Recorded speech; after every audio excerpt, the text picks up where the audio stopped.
Assalamualaikum warahmatullahi wabarakatuh.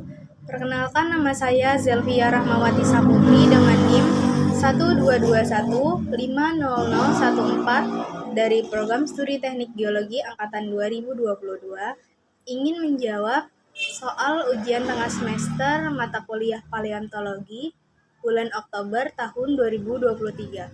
Soal yang pertama, terangkan dan jelaskan arti istilah-istilah dan ilustrasikan A. Hipotype, B.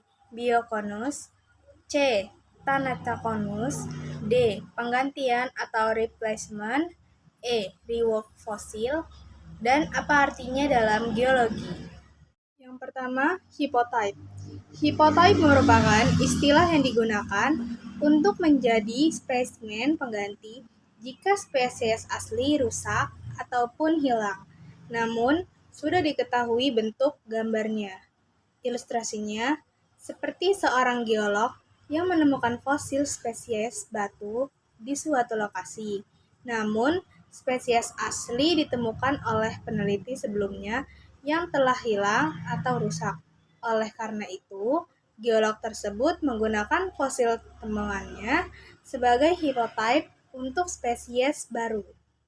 Kemudian, Bioconus. Bioconus merupakan kumpulan sisa kehidupan organisme yang saling berinteraksi membentuk komunitas ekologi alami. Ilustrasinya seperti sekelompok organisme yang seragam menempati suatu lingkungan. Kemudian, sekelompok organisme tersebut mengalami kematian dan sisa organisme tersebut mengendap di lingkungan berarus yang rendah. Kemudian ada Thanatoconus. Thanatoconus merupakan kumpulan sisa kehidupan organisme yang mungkin tidak pernah berasosiasi selama hidupnya dan seringkali berasal dari habitat yang berbeda. Ilustrasinya seperti berbagai macam organisme yang mati kemudian terendapkan pada suatu lokasi yang terpusat oleh aliran yang mengalir, sehingga menciptakan keanekaragaman spesies dalam satu lingkungan pengendapan. Yang ketiga, pergantian atau replacement. Replacement merupakan proses penggantian bahan organik dari sisa organisme dengan mineral sekunder seperti mineral silika ataupun karbonat. Ilustrasinya seperti tumbuhan yang sudah mati, terendapkan, lalu bahan organiknya larut dan rongganya terisi oleh mineral sekunder. Hal ini menghasilkan fosil tumbuhan yang keras dan mempertahankan bentuk aslinya. Selanjutnya ada reworker fossil. Reworker fossil merupakan fosil tua yang berada di lingkungan fosil berumur lebih muda. Ilustrasinya seperti adanya bekas galian organisme yang berada di dalam tanah. Selanjutnya saya akan menjawab pertanyaan nomor 2, yaitu jelaskan 5 contoh proses fosilisasi yang dapat terjadi pada organisme serta jelaskan perannya dalam eksplorasi sumber daya kebumian. Proses fosilisasi ada 5, yaitu yang pertama ada permineralisasi. Permineralisasi merupakan proses mineral yang larut dalam air lalu mengisi rongga jaringan organisme yang telah mati. Kemudian ada replacement. Replacement merupakan proses yang ketika bahan organik pada organisme digantikan oleh mineral tertentu. Kemudian ada proses mold and cast. Mold and cast sendiri merupakan proses ketika sisa organisme tertimbun di lapisan sedimen atau strata boreal, sehingga meninggalkan bekas kerangka organisme tersebut.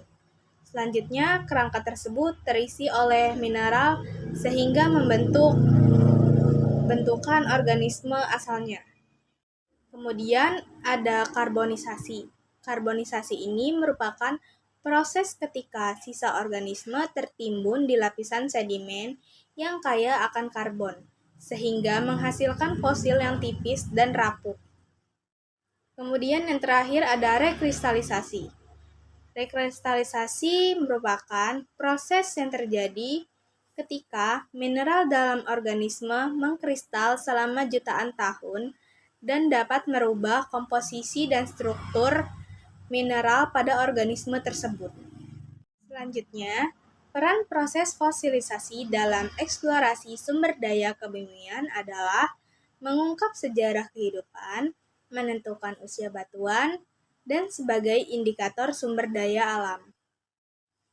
Kemudian saya akan menjawab pertanyaan nomor 3, yaitu uraikan dan jelaskan apa yang dimaksud dengan A. Umur relatif dan B. Umur absolut.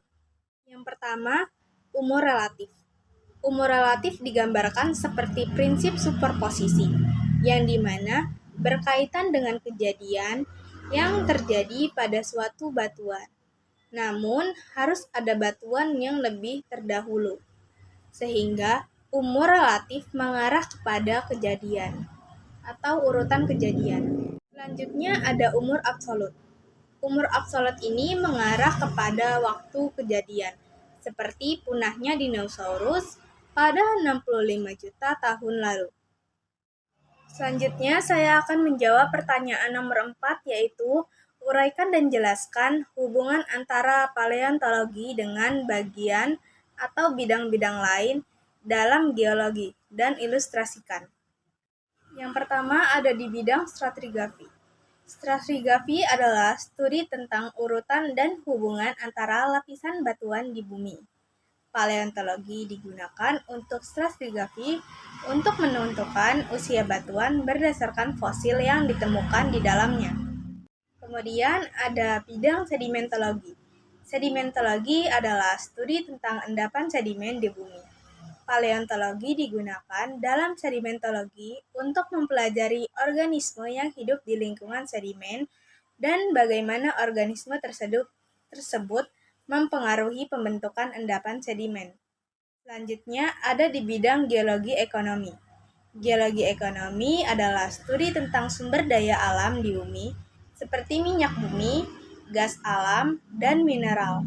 Paleontologi digunakan dalam geologi ekonomi untuk mempelajari fosil-fosil yang terkait dengan pembentukan sumber daya alam tersebut. Terakhir, saya akan menjawab pertanyaan nomor 5, yaitu mengapa fosil untuk penentuan umur yang baik digunakan fosil planktonik, sedangkan untuk lingkungan pengendapan menggunakan fosil bentonik. Jelaskan dan ilustrasikan. Fosil planktonik. Fosil planktonik ialah organisme yang hidup di perairan terbuka dan tersebar luas di kolam air. Mereka mempunyai siklus hidup yang singkat, sehingga fosil planktonik yang ditemukan umumnya mewakili periode waktu yang relatif pendek. Fosil planktonik mempunyai penyebaran yang luas dan umur yang relatif pendek, sehingga mereka sering digunakan sebagai fosil indeks untuk memprediksi usia batuan. Kemudian, fosil bentonik. Fosil bentonik ialah organisme yang hidup di dasar laut atau di dekat pantai. Mereka mempunyai siklus hidup yang lebih panjang dan umur yang lebih lama dibandingkan dengan fosil planktonik. Distribusi fosil bentonik lebih terbatas dan terikat erat dengan lingkungan pengendapan lokal. Fosil bentonik digunakan untuk menentukan lingkungan pengendapan seperti kedalaman, salintas. Selanjutnya ada fosil bentonik. Fosil bentonik ialah organisme yang hidup di dasar laut atau di dekat pantai. Mereka mempunyai siklus hidup yang lebih panjang dan umur yang lebih lama dibandingkan dengan fosil planktonik. Distribusi fosil bentonik lebih terbatas dan terikat erat dengan lingkungan pengendapan lokal. Fosil bentonik digunakan untuk menentukan lingkungan pengendapan seperti kedalaman, salinitas, dan suhu air. Contoh dari hasil ilustrasi fosil planktonik ialah Foraminifera planktonik. Sedangkan fosil bentonik contohnya ialah Foraminifera bentonik besar. Karena itu, fosil planktonik lebih cocok digunakan untuk penentuan umur yang baik, sementara fosil bentonik lebih cocok digunakan untuk penentuan lingkungan pengendapan. Dalam ilustrasi, perbedaan distribusi dan karakteristik fosil planktonik dan bentonik dalam kolom air laut. Fosil planktonik tersebar luas di berbagai kedalaman, sedangkan fosil bentonik cenderung terkonsentrasi di dasar laut atau di dekat pantai. Baik, itu saja yang bisa saya sampaikan. Terima kasih. Wassalamualaikum warahmatullahi wabarakatuh.